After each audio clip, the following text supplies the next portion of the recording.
معزز سامعین کرام، آپ سن رہے ہیں دیار اردو چینل پر مرتضی احمد خان میکش کی کتاب اخراج اسلام از ہند، سب ہیڈنگ دیگر مقامات پر فسادات۔ اسی نومبر 1946 کے دوران میں بعض دوسرے مقامات پر بھی فرقہ وار فساد کی آگ کے شعلے بھڑکے۔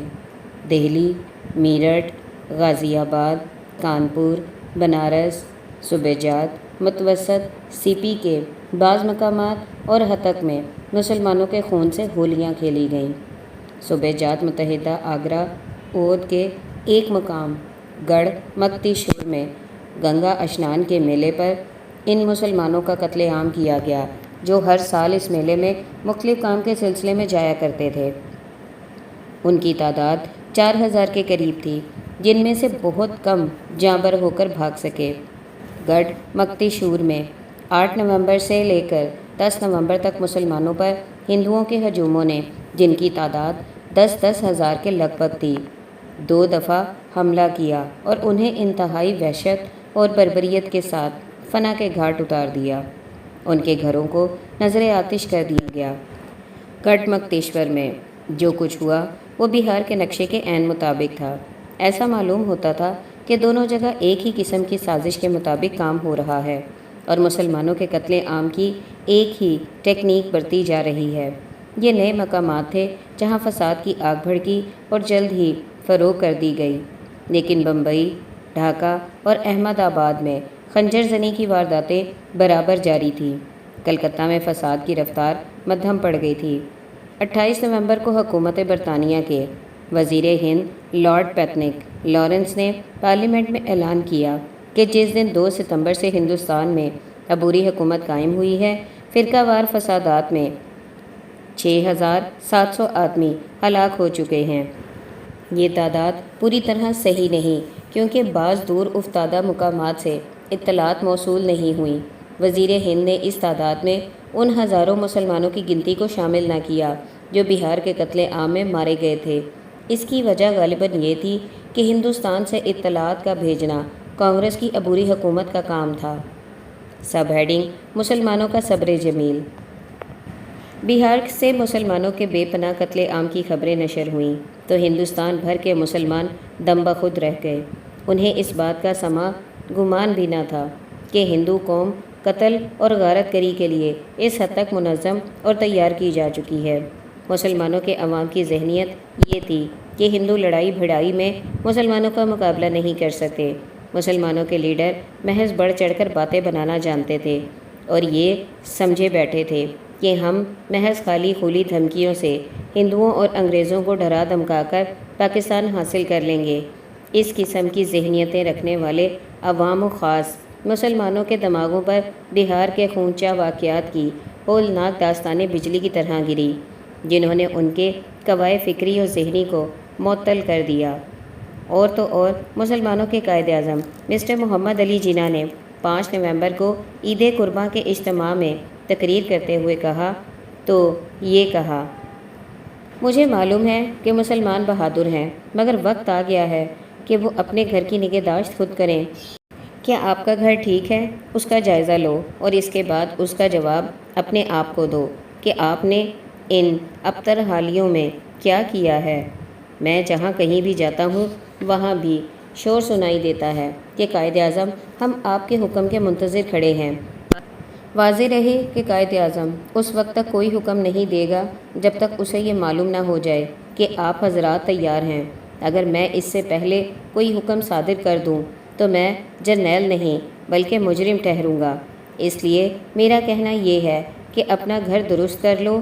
اب دیر ہو چکی ہے لیکن ابھی حد سے زیادہ دیر نہیں ہوئی۔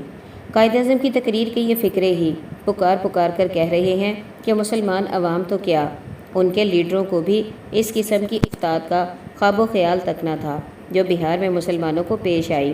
قائد اعظم صحیح اور بجا طور پر جانتے تھے کہ مسلمان اس قسم کے فتنہ و فساد کے لیے مطلقاً تیار نہیں۔ اپنی طرف سے فساد انگیزی تو ایک طرف رہی، وہ دوسروں کی فتنہ آرائیوں کے مقابلے میں اپنی حفاظت و مدافعت کی تواں بھی نہیں رکھتے۔ قائد اعظم کو، جنہیں ان کے حاشیہ نشین یہ بتایا کرتے تھے کہ مسلمان عوام بہت طاقتور ہیں، بہار میں مسلمانوں کے مولی گاجر کی طرح کٹ جانے پر حیرت ہوئی۔ انہوں نے سوچا ہوگا کہ میرے ارد گرد جو لوگ جمع رہتے ہیں وہ مجھے صحیح صورتحال سے باخبر نہیں رکھتے، اس لیے انہوں نے اس عید کے روز کی تقریر میں حسب ذیل اعلان کرنے کی ضرورت بھی محسوس کی۔ ہندوستان کے طول و عرض میں جو کچھ بیت رہی ہے وہ سب کی سب میرے دل میں ہے۔ میں ہر ایک تنقید کا خیر مقدم کرتا ہوں۔ جس قدر زیادہ آپ نکتہ چینی کریں گے اسی قدر میں اسے پسند کروں گا۔ یہ آپ کا حق ہے۔ جو خط مجھے بھیجا جاتا ہے میں اس کا ایک ایک لفظ پڑھتا ہوں۔ میرے وقت کا بیشتر حصہ پڑھنے، سننے اور مطالعہ کرنے میں صرف ہوتا ہے۔ مسلمانوں کے دل بہار کے حادثے پر آزردہ ہو چکے تھے۔ وہ صحیح رہنمائی کے لیے اپنے ارباب قیادت کی طرف دیکھ رہے تھے۔ انہیں کچھ سجائی نہیں دے رہا تھا۔ بہار کے مصیبت زدہ مسلمانوں کی امداد و اعانت کے لیے ان سے جو کچھ بن آیا وہ انہوں نے کیا۔ عامۃ المسلمین بہت متاثر تھے۔ رقم الحروف نے اپنی آنکھوں سے دیکھا کہ ایک پھٹے پرانے کپڑوں والا بوڑھا مزدور حبیب بینک آف انڈیا کی ایک شاخ کے دروازے پر 40 روپے کے نوٹ ہاتھ میں لیے کھڑا ہے اور اپنی نم آلود آنکھوں سے پوچھ رہا ہے کہ مصیبت زدگان بہار کی امداد کے لیے یہ روپیہ کہاں جمع کرانا چاہیے۔ عام مسلمان صحیح رہنمائی کے لیے اپنے لیڈروں کی طرف دیکھ رہے تھے، لیکن قائد اعظم نے عید کی تقریر میں عام مسلمانوں سے اپیل کی کہ وہ اپنے اپنے افکار و خیالات سے انہیں آگاہ کریں۔ قائد اعظم کی اس دعوت عامہ کے جواب میں بہت سے مسلمانوں نے اپنے اپنے فکر اور اپنی اپنی سمجھ کے مطابق چٹھیاں لکھیں۔ رقم الحروف کو ذاتی طور پر علم ہے کہ لاہور کے ایک گوشہ نشین بزرگ نے، جنہیں سیاست کی رفتار سے دور کا واسطہ بھی نہ تھا، یکے بعد دیگرے 3 چٹھیاں قائد اعظم کے نام بھیجی۔ پہلی 2 چٹھیوں کی نقل تو مجھے میسر نہیں آ سکی، لیکن تیسرے اہم مکتوب کا مضمون میں ان گوشہ نشین بزرگ کی اجازت سے ذیل میں درج کیے دیتا ہوں تاکہ سند رہے۔ قائد اعظم سلامت با کرامت باشند۔ السلام علیکم ورحمۃ اللہ وبرکاتہ۔ آپ کہتے ہوں گے کہ میں بار بار خط لکھ کر آپ کے قیمتی وقت کو ضائع کر رہا ہوں، لیکن لیڈروں کی غفلت کے باعث بہار کے مسلمانوں پر جو کچھ گزری اس نے مجھے جبری خاموشی کا روزہ توڑنے پر مجبور کر دیا، اور میں نے حالات کی نزاکت کے پیش نظر یہی مناسب سمجھا کہ براہ راست آپ کو لکھوں۔ اس کے سوا میرے لیے اور کوئی ذریعہ بھی نہ تھا کہ اپنے خیالات و احساسات سے ملت کی کشتی کے ناخداؤں کو آگاہ کر سکتا۔ پہلے عریضے میں میں نے آپ کو چند اہم فروگزاشتوں اور ضرورتوں کی طرف توجہ دلائی تھی۔ دوسرے عریضے میں میں نے صورتحال پر سرسری سا تبصرہ کیا تھا۔ اس عریضے میں چند ٹھوس تجویزیں پیش کرتا ہوں۔ انہیں اگر آپ اعتنا کے قابل سمجھیں تو اپنی مجلس عامہ اور آل انڈیا کونسل کے ساتھ ان پر غور فرما لیں۔ تجویزیں حسب ذیل ہیں۔ نمبر 1، کانسٹیٹیوئنٹ اسمبلی میں شرکت سے اس وقت تک پرہیز کی جائے جب تک ہندو کانگریس اور برطانوی حکام صاف طور پر تسلیم نہیں کرتے کہ مسلمانوں کا جمہوریہ پاکستان قائم کرنے کا حق حاصل ہے۔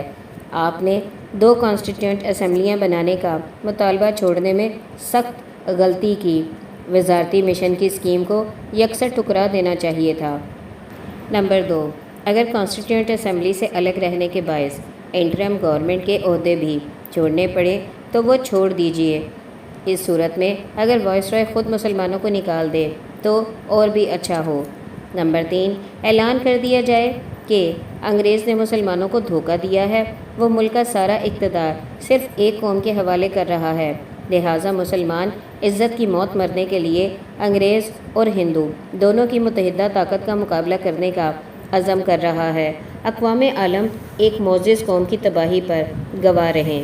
نمبر 4، مسلمان ان علاقوں سے جہاں ان کی قلیل آبادیاں غالب ہندو اکثریت کے اندر بکھری پڑی ہیں ہجرت کر کے ایسے علاقوں میں چلی جائیں جہاں مسلمانوں کی خاصی تعداد آباد ہو۔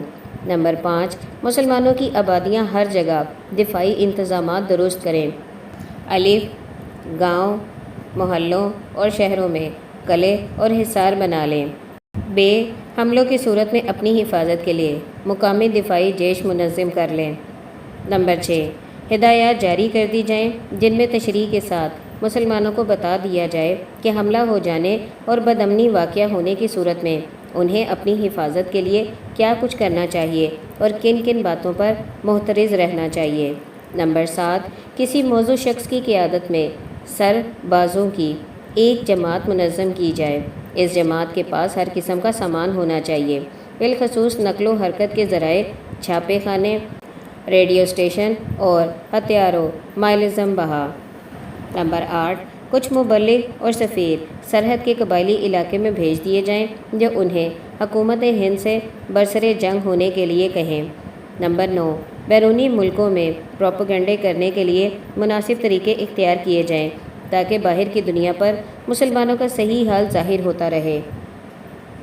نمبر 10، مسلمان اخبارات کی حالت، حیثیت اور معیار کو بہتر بنانے کی کوشش کی جائے اور لیگ کے مغرور لیڈر اخبارات کے ایڈیٹر صاحبان سے اچھے تعلقات پیدا کریں۔ پریس کو غلام سمجھنے اور غلام بنانے کی عادت ترک کر دی جائے۔ نمبر 11، جو لوگ حقیقی درد اور اخلاص سے قوم کا کام کرنے کے لیے آگے بڑھیں انہیں حقیر نہ سمجھا جائے، اور جو لوگ محض ذاتی فوائد کی خاطر شامل ہو رہے ہیں ان پر خاص نگاہ رکھی جائے۔ سچے احسار اور قربانی کی روح کو ترقی دی جائے۔ جب تک یہ نہ ہوگا کامیابی حاصل نہیں ہو سکتی۔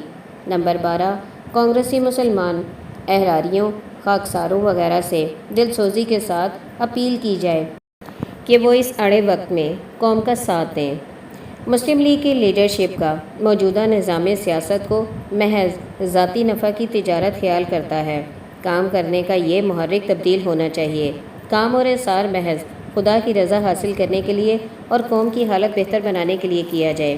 اسی نیک جذبے سے مسلمانوں کی دنیا اور آخرت سدھر سکتی ہے۔ اور بس، قائد اعظم میری ان گزارشات پر اچھی طرح غور فرما لیں۔ میں نے صرف اشارات کیے ہیں۔ مکمل قرارداد کا مسودہ جو مذکورہ بالا مطالب و مضامین کا حامل ہو مجھ سے بہتر لوگ تیار کر سکتے ہیں، بشرط یہ کہ آپ قوم کے آئندہ راہ عمل کے لیے میری پیش کردہ تجاویز سے متفق ہوں۔ آپ ملت کے جرنیل ہیں اور اس پوزیشن میں ہیں کہ ملت کی طاقت و مقدرت عمل کا جائزہ لے سکیں۔ میں اس عریضے کے بعد آپ کو سر دست اور عریضہ بھیج کر پڑھنے یا سننے کی زحمت نہ دوں گا اور انتظار کروں گا کہ آپ موجودہ حالات میں مسلمانوں کو کس راہ پر چلانے کا فیصلہ کرتے ہیں۔ آپ نے میری گزارشات کو ردی کی ٹوکری میں پھینک دیا یا ان پر غور کیا، اس کا حال مجھے معلوم نہیں ہو سکتا۔ البتہ خدائے قدیر علیم و خبیر ہے۔ والسلام روح الملت۔ اس کے بعد مسلم لیگ کے ارباب قیادت نے مسلمانوں کی رہنمائی کس طریق سے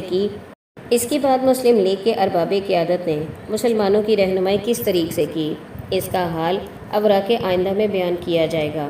سر دست یہ کہہ دینا ضروری ہے کہ مسلم لیگ کی قائدیت نے اور عام مسلمانوں نے حادثہ بہار کو صبر جمیل کے ساتھ برداشت کر لینے کے سوا اور کچھ نہ کیا۔ حالات و واقعات کے ارتقاء نے ثابت کر دیا کہ مسلمانوں کے ارباب قیادت بدستور غافل رہے اور انہوں نے مسلمانوں کو اپنے جان و مال اور عزت و آبرو کی حفاظت کے لیے منظم و مضبوط کرنے کے لیے ذرہ بھر جنبش نہ کی۔ وہ اسی خیال میں مست رہے کہ ہر جگہ کے مسلمان پیش آنے والے حالات سے خود ہی نبٹتے پھریں گے۔ بہار کا المیہ قدرت کی طرف سے ایک زبردست انتباہ تھا، لیکن مسلمانوں کے ارباب قیادت اس انتباہ سے متنبہ ہونے سے قاصر رہ گئے۔